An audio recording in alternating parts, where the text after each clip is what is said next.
starting Chapter 2. Now, throughout the Chapter 1 videos and homework, you may have been wondering, where's the math? I thought I signed up for a math class. I see no math. Have no fear. The math is here. So, we're going to start 2.1 with frequency distributions and their graphs. And so, some of this I'm going to type out just to make things a bit quicker. But why do we want to start with frequency distributions and graphs and all of that jazz? Like, why? Why can't I just, give me the mean, give me the variance, give me the standard deviation, give me. Why do frequency distributions and graphs? So that's what we're going to kind of explore first. Well, when a data set has many entries, and by many, I mean, think like hundreds, thousands, 10,000s. It's often difficult to see any patterns.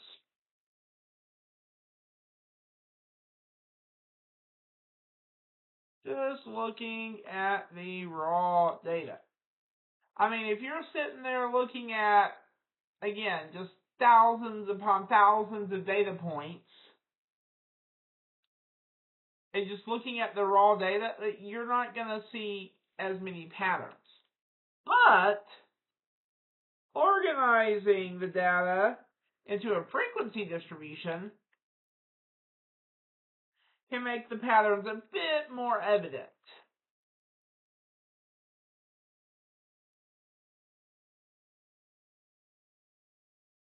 So before we do that, let's talk about some vocab. So we have some definitions that we need to get under our belt first, and then we can start talking about what all we're doing. So a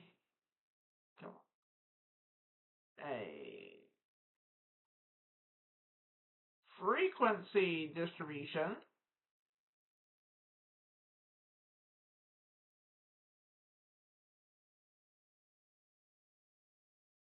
is a table that shows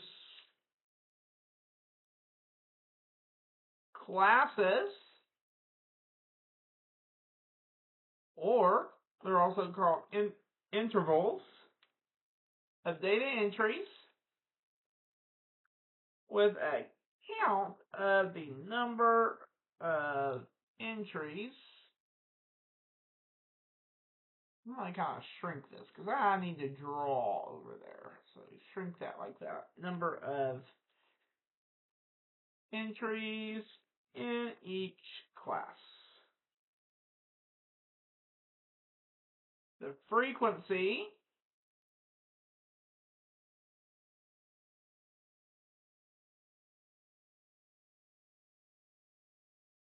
F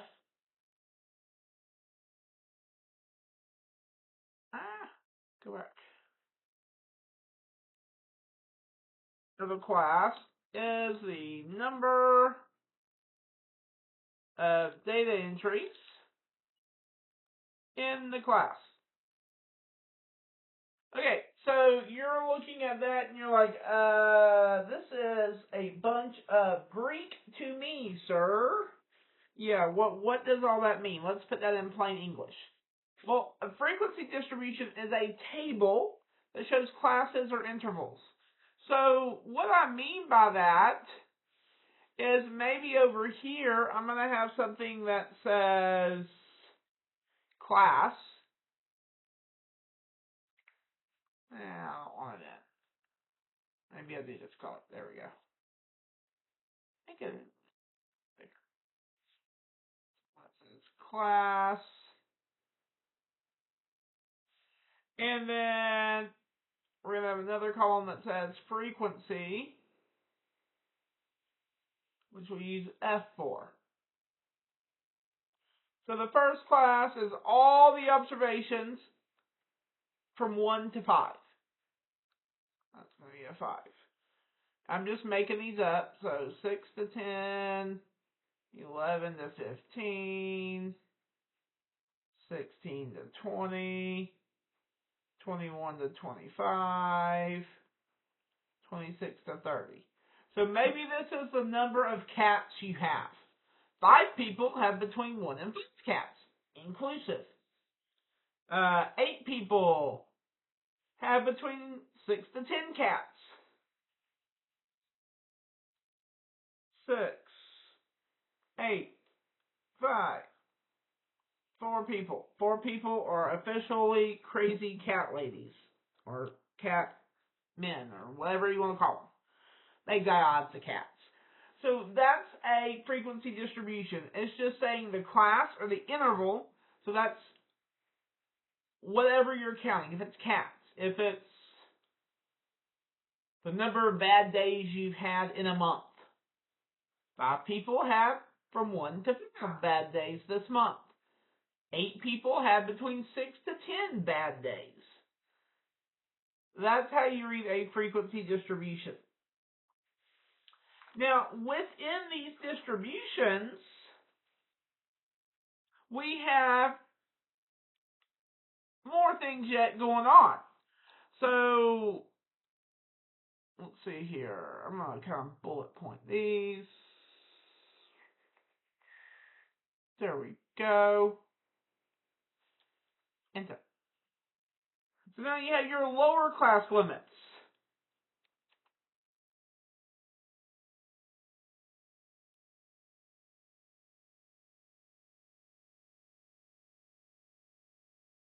This is the least number that can belong to the class.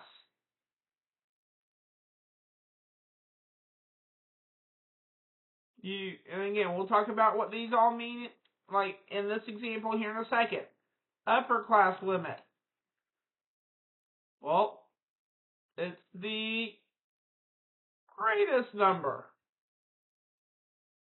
that can belong to the class. Class width.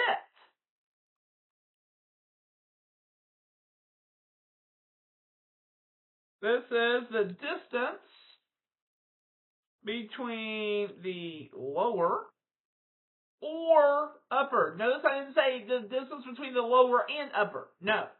The lower limits, or you can say the upper limits of consecutive classes. And then we've got our range. Not ranger, range. This is the difference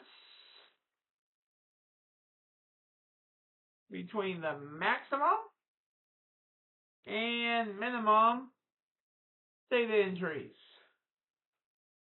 Okay, so let's talk about what all this means in regards to the example that I just kind of made up out of my you-know-what.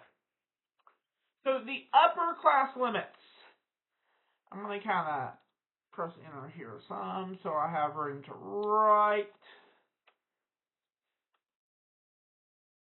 Nope, not backspace. Enter. There we go. Okay, your lower class limits, the least number that can belong to the class. So that means our lower limits here would be the set of numbers 1, 6, 11, 16, 21, and 26. Hopefully y'all see where I got those from. You're like, nope, I don't. It's these right here. It's the left-hand side. 1, 6, 11, 16, 21, 26. That's where I got those. Well, what would the upper limits be? What do you think the upper limits would be with that same thought process? Well, your upper limits would be 5, 10, 15, 20, 25, and 30. Those are your upper limits. That's the most that can belong. So if I look at the third class, my upper limit is 15. That means I can have at most 15 bad days to be in that class. Okay, class width. It says the distance between the lower or upper limits of consecutive classes. What this means is that I need to pick either two upper or two lower limits and subtract them. So like let's say I pick 10 and 15. You can't really see my highlighting. But I would need to subtract those. Well, what's 15 minus 10? I get 5. Notice I did not do 5 minus 1. This is wrong. So I'm going to put a note here, wrong. 5 minus 1 equals 4. No, do not do that. Do not do that. That is wrong. 15 minus 10. 10 minus 5. I could also do 6 minus 1 if I wanted to. Either way, I get 5. My class width is the distance between two consecutive classes. Okay, so what's the range? Well, with this little example, I don't know.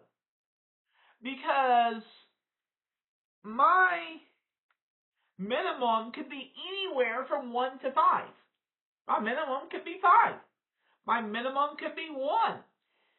It could be anything in this first class. My maximum, it could be anything between 26 and 30. It could be 26. It could be 27, 28, 29, 30. I don't know. It could be 29.7. I don't know. So, with a frequency distribution, something to keep in mind is that you can't tell the difference between the max and the min.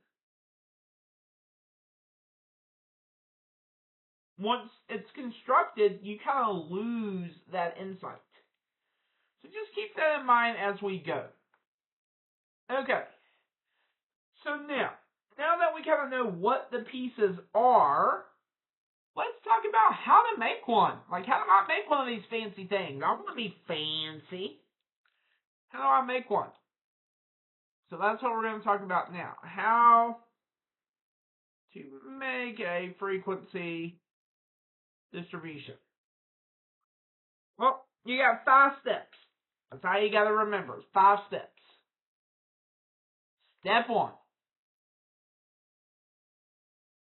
Step 1, we have to determine, I don't want that other line.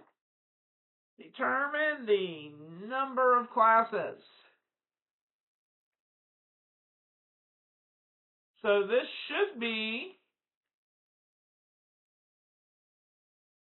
between 5 and 20, not 50. 5 and 20. But will be given in this class. Otherwise, it may be hard to detect patterns. Okay, so let me stop and talk about what that means. In real life, so not just, is this the real life or is this just fantasy? Now, in real life, you're not going to know how many. Your boss isn't going to tell you, build a histogram or build a frequency distribution. I haven't gotten to histograms yet. Build one with 10 classes. You're going to have to look at it and say, okay, well, if I have 5 classes, what will it look like? If I have, 6, 7, 8, 20, what will those look like? Will it give me information? What I don't want to have a frequency distribution that looks like this, where I'm going to just draw it because it's easier to picture. I want something that can tell me a shape. Here's my distribution. Okay, whatever. I don't want it to look like this. Or, well, that doesn't tell me anything. Or maybe it looks like that. That doesn't tell me anything. So this is good, this is bad. I also don't want it to look like this, where I've got like 20 observations and 20 classes, and they all have their own little, that's bad. I want it to give some sort of shape. So that's kind of how you pick. Realistically, you would have a program where you could just drag and drop and see and play and figure it out. But, yeah. So that's kind of what we're up against here. In this class, I will tell you, make a frequency distribution with 5 classes. Make a distribution with 7 classes. You won't have to guess. So don't worry about that part. Read the problem. Step 2. Determine the class width.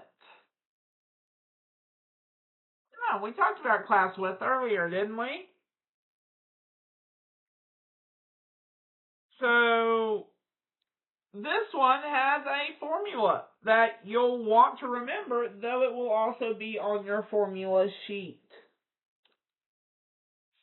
So let's talk about that. Class width. I'm going to abbreviate that CW. That's equal to the max minus the min over the number of classes. Or you could say the range.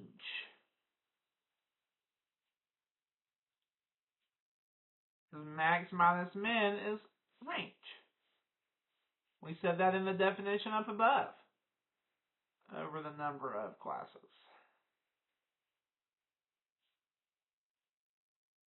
Now, the key to remember here is that you have to always round up.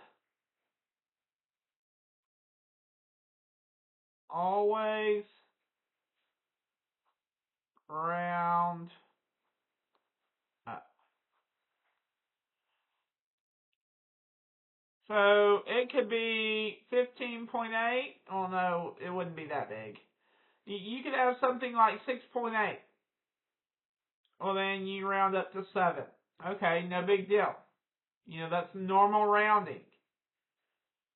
You could have something that's like 5.2. Now, I said always round up. So what does 5.2 go up to? 6. Oh, okay, I get it. Any decimal, I'll just go up to the next whole number. Got it. I don't ever go down. I always go up. Got it. Even whole numbers. You go up to the next whole number. You're like, what? If I got 5, that goes up to 6. I'm gonna change this 5 just to drive the point home. Come on. I'm going to change that to a 5.8. So we see, okay, go up to 6. 5.2, go up to 6. I got 5 even. Guess what? I'm still going to go up to 6. Always round up. Never down. Or never keep it the same. Always round up. Period, Pooh. Did I just say that? Please tell me I didn't just say that. Okay, then we have to determine the class limits. So we're going to start with the minimum entry.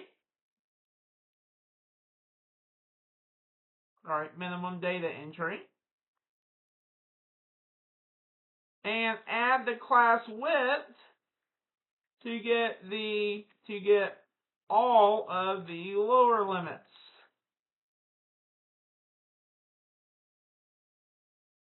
And use the fact that they don't overlap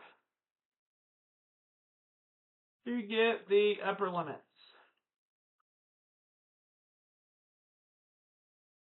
So if my minimum data entry is a 3, And I got a class width of a 6.